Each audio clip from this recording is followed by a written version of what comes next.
안녕하세요, 네. 부위원장님. 네, 안녕하세요. 대전시의 후반기 교육위원회 부위원장님을 맡으시고 바쁘실 텐데 이렇게 인터뷰에 응해주셔서 대단히 감사드립니다. 청소년과 또 우리 학생들 교육에 대해서 평상시 남달리 이렇게 관심도 갖고 시의원이 되시면서도 훨씬 전문가로서 아주 정평이 나 있습니다. 전반기 교육위원회 활동을 하면서 그래도 주목했던 안건, 그리고 가장 호응이 좋았다라는 정책, 이런 게 있을 것 같아요. 네. 그거 한번 말씀 좀 해주시죠. 네. 청소년 이제 상담이라든지 청소년 활동이라든지 이런 부분들을 많이 해왔기 때문에 청소년에 관련해서 또 실제적으로 학생들에게 돌아갈 수 있는 일들을 주로 전반기 때는 많이 했던 것 같습니다. 첫 번째로는 안전과 관련된 일인데요. 안전한 교육 환경을 조성하기 위해서 제가 가장 먼저 대표 발의했던 것이 대전광역시 교육청 교육안전기본조례였습니다. 그 조례에는 유치원과 또 그리고 학생들, 학교, 교육기관 이런 곳에서 안전하게 또 생활할 수 있고 혹시나 사고가 났을 때 어떻게 대처해야 되는지에 대한 부분들, 시행계획하는 부분들을 주로 내용을 담고 있습니다. 가장 의미가 있었던 것은 디지털 성폭력과 관련된 조례를 만들었을 때 사실 모든 교육청의 조례는 학생들 위주로만 되어 있습니다. 그런데 그렇죠. 이 디지털 성폭력 예방 조례는 그 안에 학교 밖 청소년들도 지원을 받을 수 있도록 하는 것이 가장 큰 이제 부분이고, 아마 전국적으로 학교 밖 청소년들을 넣어서 조례를 만든 것은 처음으로 제가 만들었습니다. 제정을 했습니다. 아마도 의원님께서 이제 학교 밖 청소년에 네. 대해서 관심이 많았고, 네네네. 그렇기 때문에 이런 데 신경을 썼을 수 네. 있겠다라는 네네. 생각을 합니다. 한편으로 이 조례를 이렇게 만들면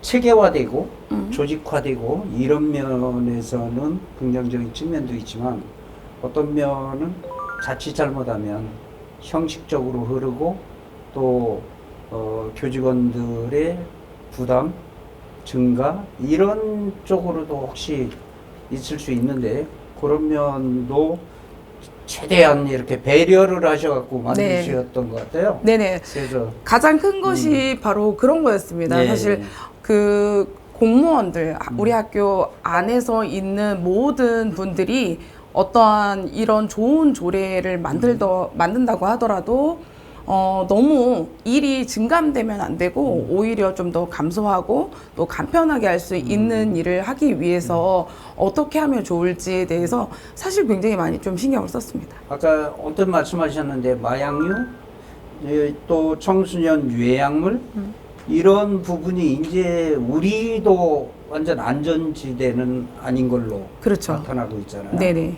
그런 부분에 대해서 혹시 부각시킬 말씀 좀 있나요? 네, 제가 우리 교육청뿐만 아니라 시에도 있는 유해 약물과 관련된 조례를 똑같이 조례를 이제 개정을 했는데요. 그렇게 했던 이유가 요즘에 학생들을 생각을 하면 뭐 마약 김밥, 마약 떡볶이, 그러니까 정말 맛있다라는 의미로 마약이라는 것을 쓰여지는 것을 보면서 그렇지 않지 않습니까? 근데 너무나 마약이나 유해 성분들이 너무나 우리 가까이 와 있다. 네. 이것을 조금 더 예방하고 좋지 않음을 얘기해 주는 것이 굉장히 필요할 거라고 생각을 했습니다. 그래서 마약 조례를 만들면서 우리 교육청에서 실질적으로 학생들에게 예방할 수 있는 교육안을 똑같이 만드는 것이 아니라 1, 2학년, 3, 4학년, 5, 6학년, 중학생용, 그리고 고등학생용 이렇게 시안을 만들어서 별도로 좀 맞는 그 상황에서 교육을 받을 수 있도록 그런 방안들을 마련하고 또 우리 교육청에서도 그런 부분에 대해서 굉장히 많이 노력을 했죠. 지금 학교에 보면 구성원들이 직종이 굉장히 다양합니다. 네, 맞습니다. 선생님도 있고 선생님도 여러 직종이 있고 거기에 공무직원 또 뭐 배움터 지킴이 뭐 이런 식으로 한 17개 종 정도 이렇게 되면서 그 사이에 갈등도 있고 여러 가지 있는데 그 중에서 지방공무원 복무조례안 뭐 이런 것 만들어서 복지 향상에 신경 쓰셨던데 네. 그거에 대해서 간단히. 네, 제가 이제 우리 교육청의 상임위로 두고 있으니까 학교 현장을 많이 나갑니다. 많이 네. 나가면 정말 말씀해 주셨던 것처럼 다양한 직군의 노동자분들을 직접 만나는데요. 거기에서 가장 관심을 가졌던 부분들이 당직 실무원, 그리고 네. 청소해 주시는 청소 실무원, 이런 분들을 좀 많이 만났습니다.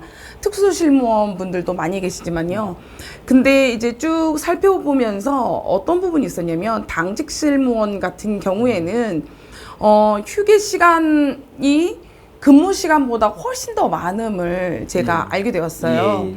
하루에 6시간을 근무하는데 휴게 시간은 10시간. 10시간이고. 그래서 학교에 근무하는 시간 중에서 근무하는 시간보다 휴게 시간이 너무 많다 보니까 당연히 처우 개선이나 이런 것들이 필요하고 정말 이런 환경들을 바꿔주는 것이 되게 중요하겠다라는 생각이 들었습니다. 당연히 정책 토론회도 진행을 하면서 그분들의 목소리도 들어봤고요. 네. 우리 교육청의 네. 입장도 들어봤지만 이것은 옳지 않다라고 생각을 해서 적어도 휴게 시간보다 근무 시간이 많도록 하는 구조를 만들어야겠다 해서 지금은 개선이 잘 되었고요. 여전히 열악하지만 그래도 예전보다 많이 네. 환경이 개선됐다, 이런 말씀을 많이 해주셔서 저 개인적으로는 의정 활동하면서 가장 보람된 네. 일이 아니었나라는 생각이 들었습니다. 어쨌든 예, 김인숙 의원님께서는 교육 전반에 대해서 굉장히 애정어린 시선으로 학생뿐만 아니고 선생님들 그리고 거기에 같이 근무하는 공무 직원까지 이렇게 신경을 많이 쓰고 계시고 그래서 나름대로 교육 그 행정이 전반적으로 안정이 되고 있다고 생각합니다. 요즘에 들어서 그런데 제가 현직에 있을 때도 약간 그런 문제가 있었는데 전반기 중에 특히 공사립 유치원 관계, 공립의 유치원 취학률이 아주 저조한 이런 문제. 왜 공립이 적을까? 이런 문제에 대해서 한번 말씀을 하셨던 것 같은데. 네. 예, 의견 주시죠. 저는 일단 아이를 셋을 키우고 있어요. 근데 저희 큰아이 때만 해도 그 공립유치원이나 병설유치원, 소위 말하는 이제 병설유치원에 보내려면 정말 길게 줄을 서고 네. 서로들 가고 싶어서 엄청 굉장히 선호도가 높았던 시절이 있었습니다. 근데 요즘에는 취원율이나 이런 부분들이 굉장히 10% 미만으로 떨어지면서 정말 달라짐이 어려워졌다. 공교육이 저는 살아나야 된다고 생각을 하고 있는 사람 중에 하나인데 네. 사립유치원 같은 경우에는 80% 이상의 항상 취원율이 다 네. 채워지는데 불구하고 우리 지금 국공립 유치원 그리고 병설 유치원에 가보면 한두 명 있는 그런 학교가 유치원이 굉장히 많이 있어요. 예. 그래서 그런 부분들을 보면서 왜 그럴까 하고 방문을 해보니까 20년 전이나 지금이나 똑같은 환경, 똑같은 기자재, 달라짐이 없더라고요. 그런데 요즘의 부모님들은 당연히 조금 더 트렌드에 맞는 어떤 프로그램을 제공해 준다든지 그렇죠. 아니면 환경을 좀 쾌적하게 해준다든지 이런 것들이 매우 필요하거든요. 그런 것에서 약간 맞춰가지 못하는 부분들이 많이 있었습니다. 사실 현실적으로 돌아볼 때는 아이들이 많지 않기 때문에 어떤 활동이나 이런 것들이 사실 이제 매우 제약적입니다. 예. 네. 예를 들면 우리가 생존 수영을 한다고 하더라도 사립유치원 같은 경우에는 봉고차가 있으니까 생존 수영을 가는 것이 어렵지 않습니다. 그런데 병설유치원에서는 한두 명 때문에 차도 없지만 그 아이들 데리고 가서 생존 수영을 하는 것 자체도 굉장히 어려워서 제가 첫 해에 들어와서 공립유치원에서는 생존 수영을 거의 예산이 있음에도 불구하고 사용하지 못했었어요. 그래요. 적어도 단설 유치원을 1년에 하나씩은 만들어야 한다. 그리고 취업률을 높이기 위해서 환경을 좀 바꿔줘야 된다. 이런 부분들을 많이 지적을 했었죠.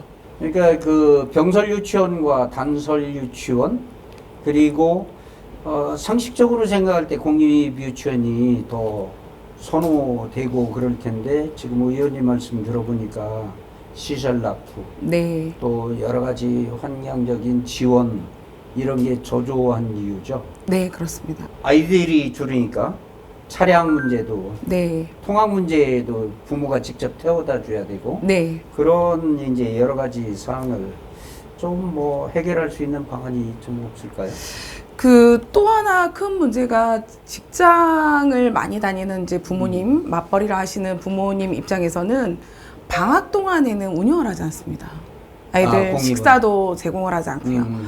그런 어려움들이 있기 때문에 더더욱이 이제 사립유치원으로 많이 가고 있는데요. 그 우리 공교육에 있어서 또 앞으로 유보통합이나 이런 것들도 얘기하고 있기 때문에 그렇죠. 중점적으로 다음번에는 조금 더 유치원에 가장 이제 좀 중점을 맞춰야 되지 않을까라는 생각이 듭니다. 다른 거보다 사실은 저출생 대응과 교육복지의 핵심이지 않을까.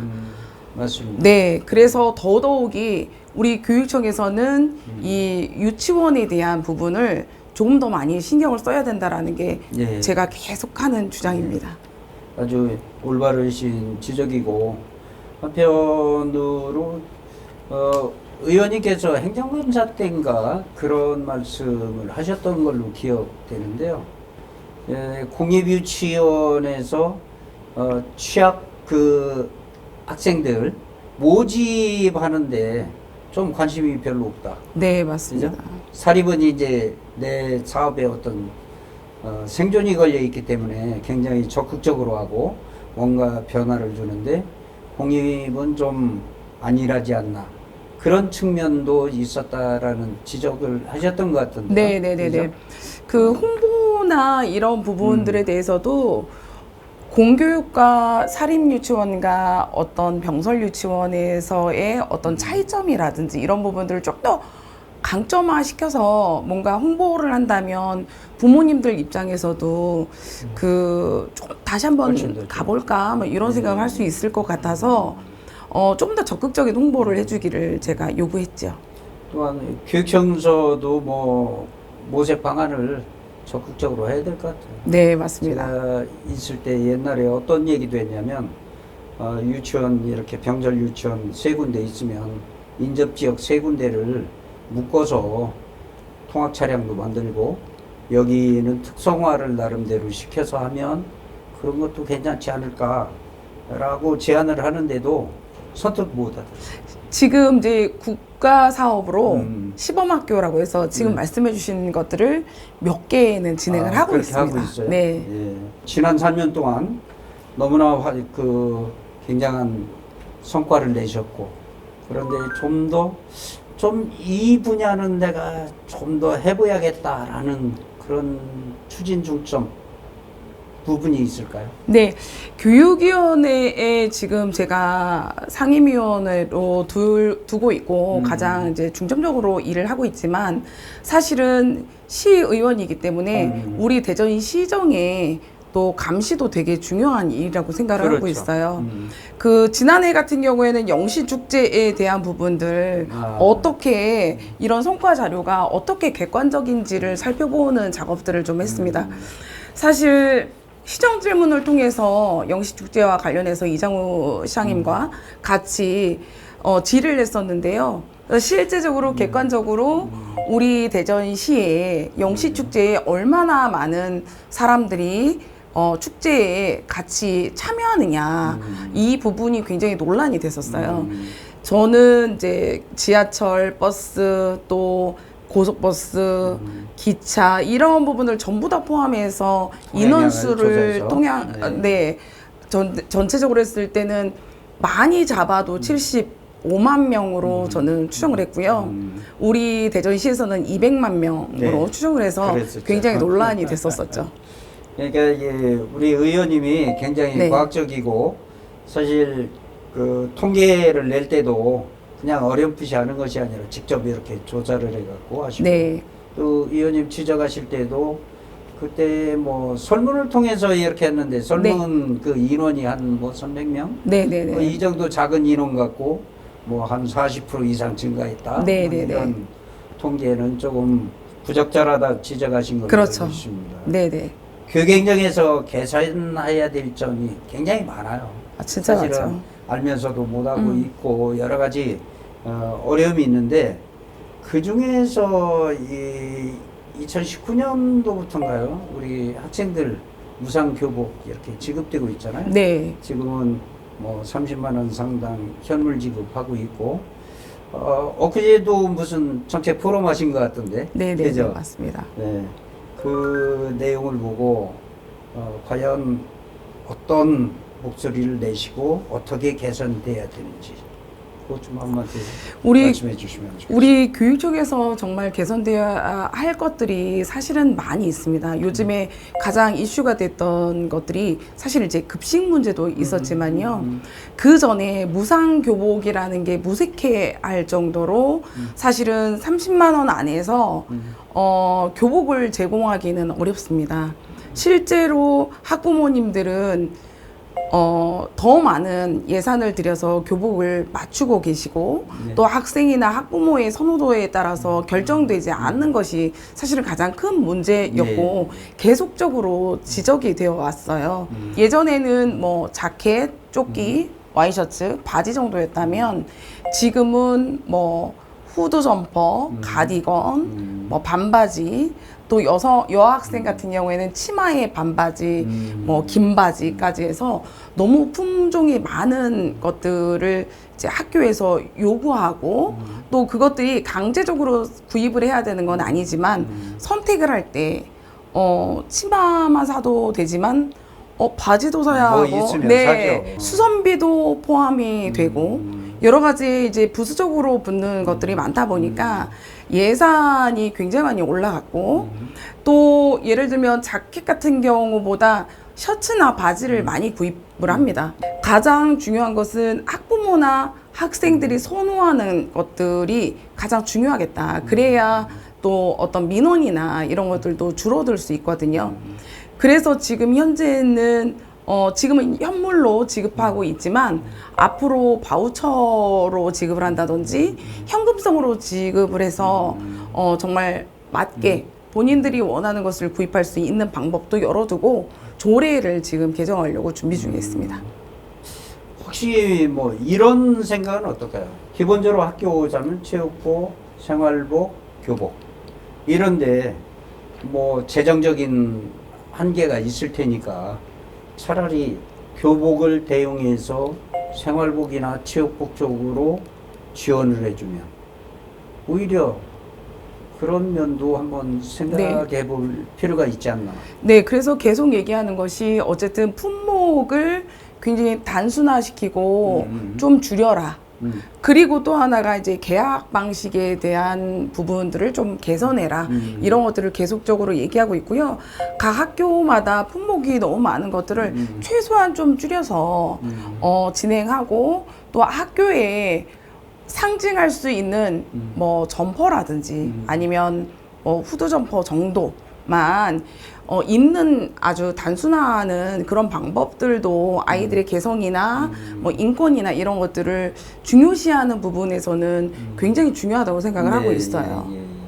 그다음에 의원님께서 다양한 교육 분야에 애정 쏟으시고 이렇게 하면서도 항상 그 소외지대, 사각지대에 있는 그 학생들, 그래서 뭐 예전에도 그 학교 밖 청소년들 이렇게 하는데 학교에 나오지 않는다고 해서 학교 밖 청소년이다 그 표현도 좀 이상하지만 어쨌든 우리 청소년들 뿐만 아니고 그런 학생들 뿐만 아니고 특수교육을 받는 장애 학생들이나 또 뭐 더 크게는 다문화 학생들이나 이런 다양한 어떤 지원 이런 것들에 관심이 많으시고 그동안 목소리 내셨는데 간단히 좀 설명해 주시면 좋겠습니다. 네, 저는 기본적으로 교육이라는 것은 어느 상황에 있든지 간에 또 차별받지 않고 동등하게 교육을 받아야 할 권리가 있다라고 생각을 합니다. 그럼요. 다문화 학생들 같은 경우에는 점점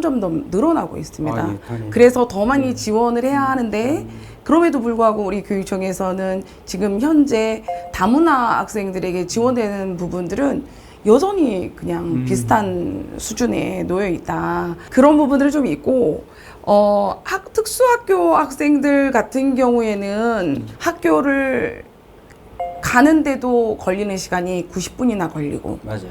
네. 그리고 그 안에서 아이들이 케어하기가 너무 어려운데, 학교의 학생 수가 너무 많죠. 과밀되어 있다든지, 이래서 특별히 교육의 현장에서는 제대로 잘 지원을 받고 있는가에 대한 의문이 좀 많이 들었어요. 가고 오고를 생각하면 굉장히 많은 시간이 그러면, 할애가 되고, 특히나 아이들이 이제 장애를 갖고 있는 아이들이기 때문에 더 많이 힘듭니다. 올해 같은 경우에는 차량도 좀 많이 지원이 돼서 좀 늘리기도 하고 했지만 여전히 많이 어려운 상황이고요. 뿐만 아니라 각 학교마다 또 특수의 반이나 이런 것들이 저는 100% 전부 다 이루어져야 된다고 생각하고 있거든요. 여전히 아직은 좀 부족한 부분들이 있고요. 그런 부분들을 통해서 아이들이 제대로 된 교육을 받을 수 있도록 하는 것이 우리 교육청의 몫이다. 저는 그렇게 생각하고 있습니다. 또 하나는 그 학생들 누구든지 놀 권리에 대해서는 당연히 그걸 보장해줘야 된다고 생각을 하고 있거든요. 초등학교 설치하고 이런. 무장애 놀이터를 처음으로 설치를 하는 것을 되게 많이 노력했어요. 그런 부분들이 지금은 해든학교에 하나만 설치되어 있지만 모든 학교 안에서 특수 아이이던 장애가 있던 없던 그 아이들이 같이 어우러져서 같이 놀 수 있는 그런 환경을 만들어주는 것이 우리의 몫이다. 저는 그렇게 생각을 해서 굉장히 그 부분에 대해서도 신경을 많이 쓰고 있습니다. 전국에서 최초로 그런 시설을 할 수 있도록 힘써 주시고 그래서 감사드리고요. 뭐 그나마 다행인 건 또 유성 지역에 옛날 유성중학교의 특수학교 설립이 장소가 설정된 것 같고 네, 맞습니다. 그래서 비교적 다행입니다. 어쨌든 조금씩 개선되고 해서 과밀 가대 이런 것들이 없어졌으면 하는 바람입니다. 네, 맞습니다. 의원님 명함을 이렇게 보니까 여기에 할 말을 하는 시의원 또 할 일을 하는 시의원 이렇게 적혀 있어요. 저는 굉장히 인상적으로 이렇게 봤거든요. 이렇게 하신 이유가? 사실 이제 지금의 우리 의회 구성을 보면 민주당이 2명밖에 없고요. 이제 나머지의 다른 당이 이제 20명이나 되는 상황이었어요. 그럴 때 사실 할 말을 하는 시의원은 저 자신에게 제가 하는 말이었던 것 같아요. 처음 시작은. 그러니까 이렇게 쫄지 말고 할 말을 좀 할 수 있어야 된다. 이거를 저에게 계속 약간 거울기법처럼 얘기해 주는 것으로 시작이 되었는데 하다 보니까 정말 제가 할 말은 꼭 해야겠다. 이렇게 어렵고 힘든 상황에서 내가 주어진 일들을 목소리를 높이는 것이 내가 해야 될 책무이고 역할이라면 당연히 할 말을 제때 해줄 수 있는 것이 중요하겠다. 시민들의 목소리를 대신해서 전달해주는 역할. 그래서 민원을 조금 많이 받으면 그것을 그냥 민원 처리로 끝나는 것이 아니라 그분들의 대변인이 돼서 목소리를 높여주는 것. 그런 면에서 이제 할 말을 하는 시의원이라는 것을 이제 제가 가져갔었고요. 그 다음에 할 말만 하는 것이 아니라 말로 끝나는 것이 아니라 행동으로 좀 보여줘야 된다. 실천이 중요한 거니까. 그래서 실천에 그런 행동으로 직접 대안을 가지고 또 이것을 행동으로 옮기겠다라는 의미로 할 일을 하는 시의원이라고 제 스스로 이제 만들어서 계속 생각하고 저에게 주입시키고 있습니다. 이제까지도 잘해오셨지만 앞으로도 기대가 더 크고요. 마지막으로 대전 시민들에게 또 특히 이제 우리 교육가족들에게 하시고 싶은 당부의 말씀 한마디 부탁드립니다. 네. 특히나 지금은 우리 교육청이 어려움이 많이 있습니다. 물론 더 많이 좋은 환경 안에서 잘 열심히 노력하고 있지만 교육가족들의 교육감님과 더불어서 교육가족들이 이번에 정말 잘 맞추려면 더 노력해야 된다고 저는 생각을 합니다. 자꾸 변화되는 이 시대에서 사실 기본적인 것들이 저는 변하지 않았으면 좋겠거든요. 기본적인 것들은 가져갔으면 좋겠는데 너무 많은 사업과 너무 많은 프로그램으로 계속적으로 아이들을 더 힘들게 하진 않나. 또 학교 현장에 있는 직원들은 그런 부분으로 인해서 적응하기도 전에 지치지 않나. 이런 것들이 제가 계속 고민이 되는 부분이거든요. 그 교육은 다 아시다시피 100년 대계라고 하잖아요. 그 안에서 기본적인 것들을 가져가면서 변화를 잘 흡수할 수 있는 그런 우리 교육청이 되었으면 좋겠고, 거기에 덧붙여서 조금 더 청렴한 그런 교육 환경에서 누구나 열심히 일하면 승진할 수 있고 보장받을 수 있는 그런 구조가 되었으면 좋겠다라는 바람입니다. 하여튼 우리 의원님께서 말씀하시는 그런 것들이 교육청에서도 잘 실현되고 우리 교육과정 모두가 함께해서 혼자는 어려우니까 같이 협력해서 해나가면 좀 더 나은 대전 교육이 될 테고 우리 애들이 즐거운 학교 생활 그리고 행복한 미래가 보장되지 않겠나라고 생각됩니다. 앞으로도 우리 의원님 더욱더 힘내시고 많이 교육 발전을 위해서 도움 주시기 바랍니다. 오늘 정말 감사했습니다. 네, 고맙습니다. 감사합니다.